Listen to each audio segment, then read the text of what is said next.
Should you repair or replace your broken appliance? There's a simple formula. It's called the 50% rule.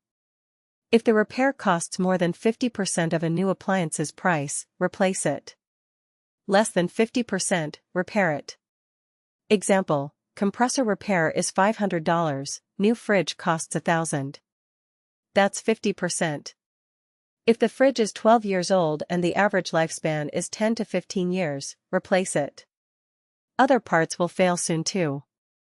Average appliance lifespans: refrigerators, 10 to 15 years. Washers, 10 to 14. Dryers, 12 to 15. Dishwashers, 8 to 12, the shortest. Ovens, 15 to 20, the longest. Two other factors matter. First, repair history. If you've fixed it twice already, stop throwing money at it. Second, brand. Premium brands like Sub-Zero and Miele are built to be repaired. A $700 fix on a $3,000 unit makes sense. Budget brands? Not so much. Always check your warranty first.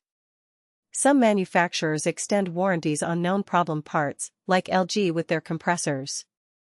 We always give honest assessments. If a repair isn't worth it, we'll tell you. Same-day service in Port St. Lucie, Stewart, Fort Pierce, Jensen Beach, Palm City, and Hobe Sound. Call Treasure Coast Appliance Repair at 772-353-5791.